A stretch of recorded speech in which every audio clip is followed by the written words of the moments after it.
Plateau State. Supreme Court affirms election of Monday Repel of All Progressives Congress (APC) as governor of Edo State, upholding the decision of Court of Appeal in Abuja. On the foreign scene, Italian Prime Minister Giorgia Meloni says participants in Rome Conference on the Economic Recovery of Ukraine have pledged over 10 billion euros to help war-torn country. Good evening. This is News at 7 on Western Spring Television. My name is Damilola Raphael. We begin on a sad note, as a joint security patrol team in Benue State was ambushed by suspected armed herdsmen on Monday, resulting in serious injuries and the disappearance of 3 officers. According to a situation report from the Benue State Police Command on Thursday, the incident occurred at 2:19 p.m. along the Daudo-Ekohol Expressway in the Guma local government area of the state. The patrol team, which included operatives from the Police Mobile Force, State Intelligence Services, Operation Zenda, Counter-Terrorism Unit, Nigeria Security and Civil Defense Corps, Benue State Civil Protection Guards, and local vigilante groups, was on routine operation when they spotted burning houses approximately 2 kilometers from the expressway. Upon advancing to assess the situation, the team was ambushed by the armed attackers believed to be herdsmen, setting fire to huts in the village. During the encounter, a police inspector and an NSCDC officer sustained gunshot wounds and were evacuated to the Benue State University Teaching Hospital, Makurdi, for treatment. Tragically, another police inspector and 2 NSCDC officers went missing during the attack.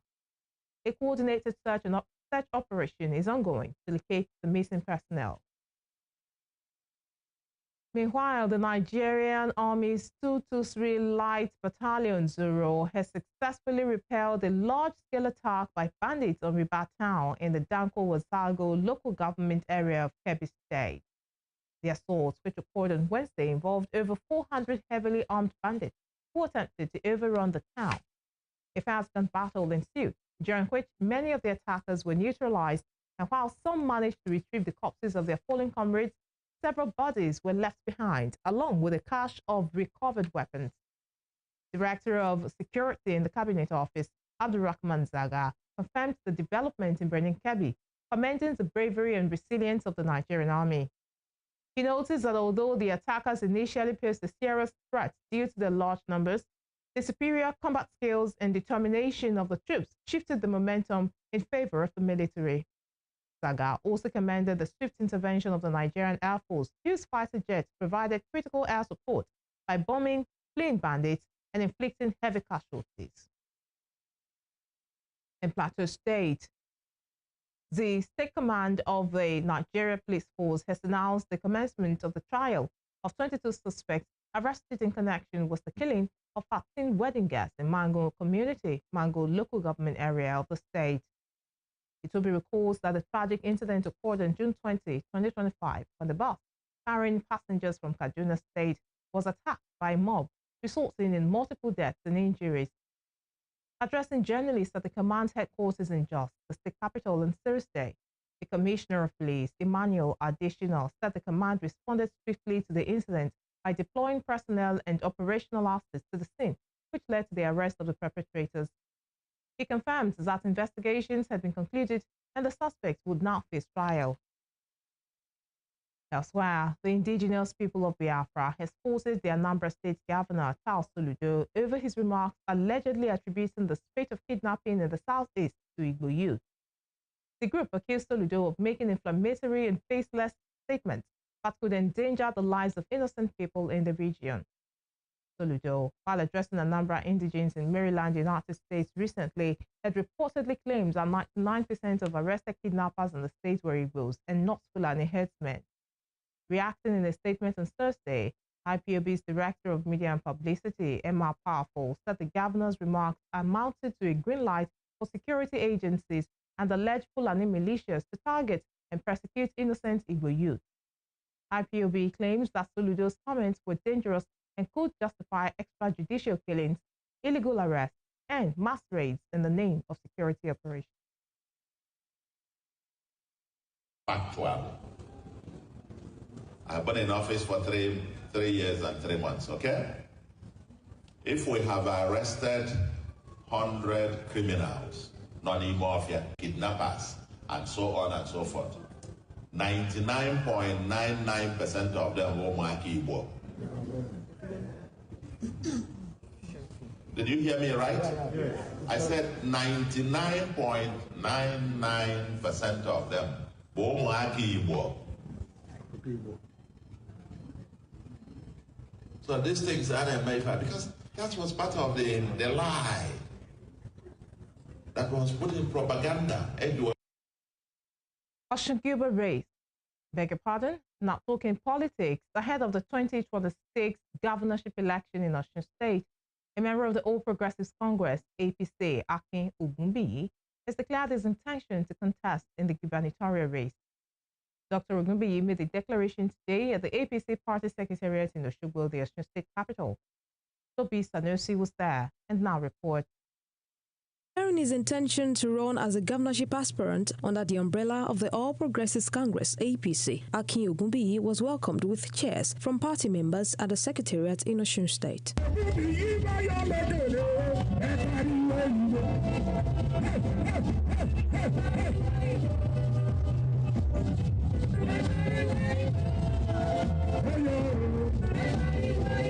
Dr. Ogunbiyi, who was a 2022 governorship candidate under the Accord Party, says the APC is on a mission to rescue Osun State from the People's Democratic Party (PDP) government, adding that his chances of eventually winning the race are high. He also lauded the administration of President Bola Tinubu, whom he says is on the right path to deliver good governance for Nigerians, further drumming support for the continuity of the renewed HOPE agenda. The chances of winning the Kita is so bright. You can see the support across the state. I believe I stand as a unifying factor for all the aspirants and for APC in Osun. By God's grace, I have my people across the state and I enjoy a lot of goodwill. You can see what is happening today.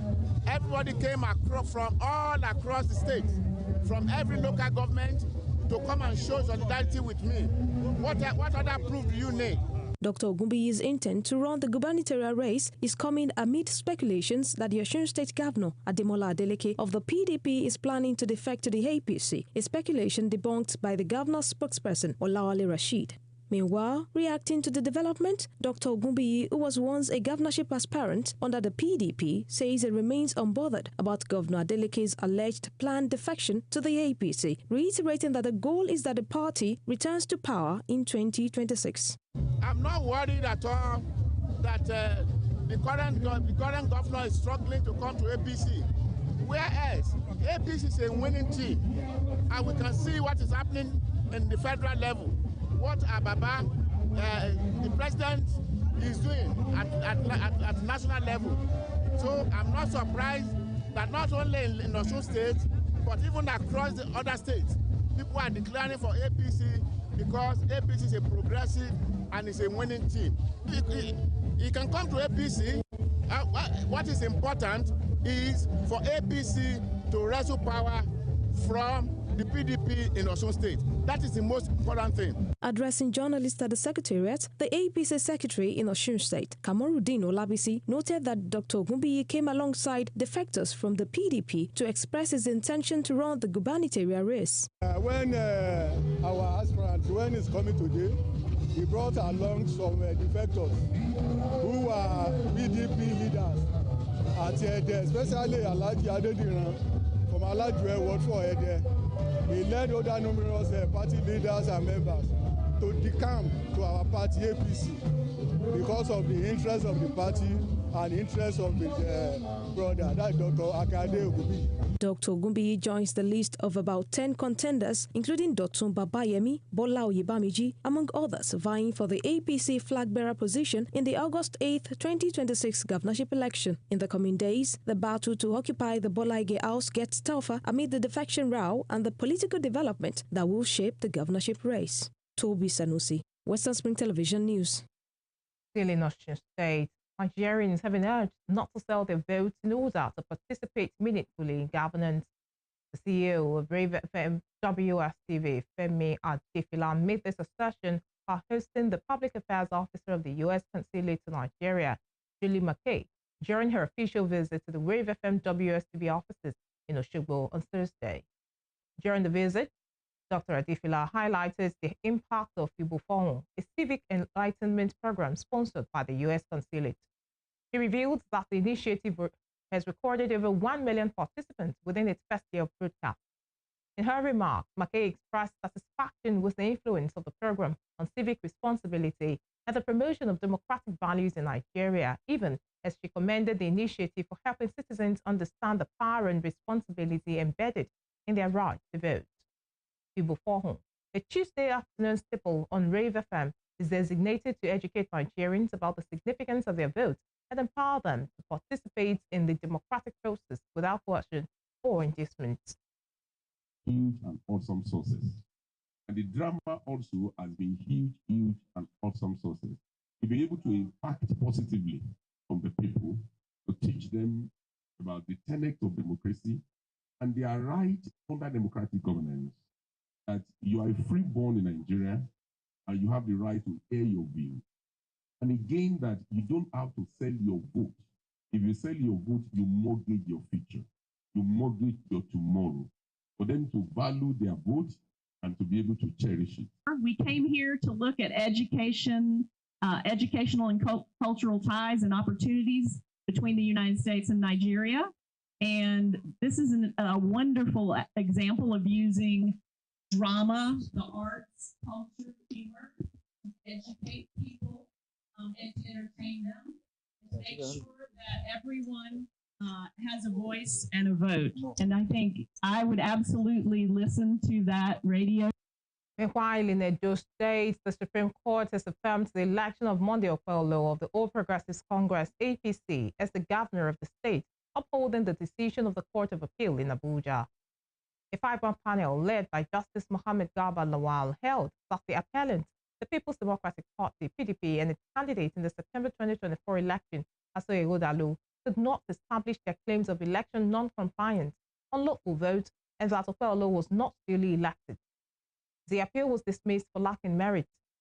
Thursday's verdict came about 11 months after the Independent Electoral Commission, INEC, declared Opelo as the winner of the Edo governorship election. Meanwhile, Opelo has welcomed the victory at the Supreme Court and has extended a sincere olive branch to all his opponents and members of the opposition. In Lagos, the State Police Command has revised the restriction period for vehicular and waterway movement ahead of the July 12, 2025 local government elections. In a statement on Thursday, the State Police Public Relations Officer, Benjamin Hundeyi, said movement will now be restricted from 6 a.m. to 3 p.m. instead of the previously announced 3 a.m. to 3 p.m. He said the adjustment was made to accommodate residents with critical medical emergencies and those with international travel plans. The Commissioner of Police, Olorundare Jimoh, reaffirmed the command's commitment to a secure and orderly electoral process. Elections will be held across the 20 local government areas and 37 local council development areas of Lagos State. Still in politics, the Senate has named Senator Anieka Bassey as the new chairman of the Committee on Diaspora and Non-Governmental Organizations. Senate President Godswill Akpabio announced the appointment during Thursday's plenary, confirming Bassey's replacement of Senator Natasha Akpoti-Uduaghan, who is currently on suspension. Akpoti-Uduaghan was reassigned to the Diaspora and NGOs Committee in February after she was removed as chair of the Senate Committee on Local Content during a minor reshuffle. Bassey is the senator representing Akwa Ibom North East Senatorial District. Although no reason was given for her removal on Thursday, the change is believed to be connected to her unresolved suspension. In May, Justice Binta Nyako of the Federal High Court ordered her reinstatement and directed her to tender an apology to the Senate. However, the Senate has insisted it has not received a certified true copy of the court judgment. Meanwhile, the Senate has called on the federal government to rethink its approach to the power sector by ending the indirect enrichment of private electricity distribution companies with public funds. The chairman, Senate Committee on the Environment, Eunice Akintunde, said this at the plenary on Thursday. Speaking on the floor of the Senate, the lawmaker decries the current practice where government funds are being used to purchase electricity transformers for communities only for the assets to be taken over by discos. The lawmaker describes the trend as unsustainable and unjust adding that the government must develop a structured subsidy regime that truly benefits ordinary Nigerians. The senator also drew attention to what he called a fundamental structural imbalance in Nigeria's power sector. According to him, while generation and distribution have been privatized, the government still retains control of the aging transmission infrastructure, and that he described as underutilized and inadequate. The presidency on Thursday faulted the United States government over its claim that Nigeria failed to reciprocate its 5-year multiple entry visa policy. It also dismissed reports claiming that President Bola Tinubu cancelled the issuance of 5-year multiple entry visas for United States citizens, describing such claims as misinformation and fake news. The presidency clarified that Nigeria continues to grant 5-year non-immigrant visas to U.S. citizens under existing bilateral agreements and reciprocal arrangements. It also accused online sources of misrepresenting the current visa regime. This follows recent adjustments by the United States to its non-immigrant visa policy for Nigerians. You're watching News at 7 on Western Spring Television. Still to come. Former President Goodluck Jonathan has disclosed that former Attorney General of the Federation, Mohammed Adoke, was globally pursued in connection with the controversial OPL 245 ordeal. We will bring you more on this